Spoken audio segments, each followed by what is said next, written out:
ఓ చరిత్ర ముగిసింది. కమ్యూనిస్టు దిగ్గజ నేత సురవరం సుధాకర్ రెడ్డి అంతిమయాత్ర ముగిసింది. తెలంగాణ ప్రభుత్వ లాంఛనాలతో గాంధీ ఆసుపత్రి వరకు అంతిమయాత్రను నిర్వహించారు. ఆ తర్వాత భౌతిక కాయాన్ని మెడికల్ కాలేజ్కి అప్పగించారు.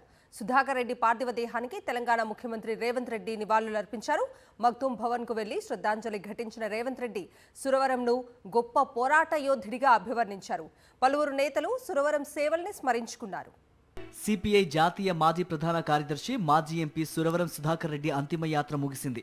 తెలంగాణ ప్రభుత్వ అధికారిక లాంఛనాలతో అంతిమయాత్ర నిర్వహించారు. గౌరవ సూచకంగా పోలీసులు గాల్లోకి కాల్పులు జరిపారు.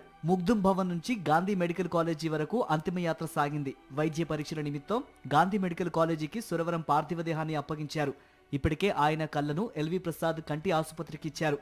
అంతకుముందు ముగ్దుం భవన్లో సురవరం భౌతిక కాయానికి శ్రద్ధాంజలి ఘటించారు తెలంగాణ ముఖ్యమంత్రి రేవంత్ రెడ్డి. పేదల అభ్యున్నతి కోసం రాజీ పడని సిద్ధాంతాలతో ఎదిగిన నేతగా సురవరంను కొనియాడారు.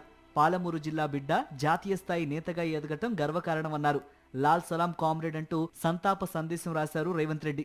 కామ్రేడ్ సుధాకర్ రెడ్డి గారి మరణం పేదలకు, అదేవిధంగా బహుజనులకు సిద్ధాంతపరమైన రాజకీయాలను శ్వాసగా పీల్చుకునే ప్రతి ఒక్కరికి తీరని లోటు. ఇది సిద్ధాంతపరమైన రాజకీయాలను ఆచరించే వాళ్లకు తీరని లోటు.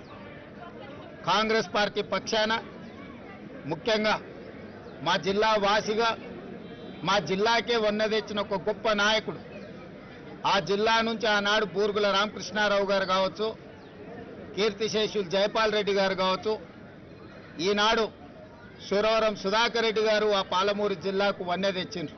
పలువురు నేతలు కూడా సురవరం పార్థివ దేహానికి నివాళులర్పించారు. దేశానికి ఆయన చేసిన సేవలను కొనియాడారు. తెలుగు రాష్ట్రాల రాజకీయాలలో తనదైన ముద్ర వేసుకున్న సురవరం మృతి దేశానికి తీరని లోటన్నారు. నమ్మిన సిద్ధాంతం కోసం చివరి వరకు సురవరం పనిచేశారని కొనియాడారు.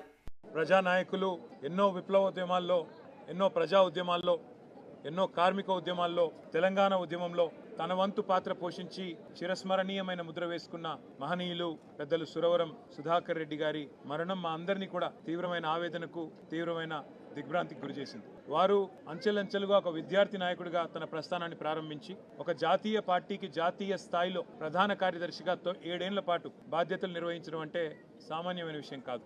తెలంగాణ ఒక మారుమూల గ్రామంలో వ్యవసాయ కుటుంబంలో పుట్టినటువంటి సురవరం సుధాకర్ రెడ్డి గారు చిన్ననాటి నుంచే ప్రజల పక్షాన నిలబడి ప్రజల పౌర హక్కుల గురించి, వారి జీవితాల్లో మార్పు రావాలని, జీవన స్థితిగతులు మెరుగుపడాలని వారి చివరి వరకు పోరాటం చేసినటువంటి విషయం మనందరికీ స్ఫూర్తిదాయకం. తన జీవితంలో ఎన్నో ఉద్యమాలు చేపట్టారు సురవరం సుధాకర్ రెడ్డి. కమ్యూనిస్టుల్లో సౌమ్యుడిగా పేరున్న ఈయన జీవితాంతం పేదల అభ్యున్నతి కోసం, సామాజిక సమస్యలపైన పోరాడారు.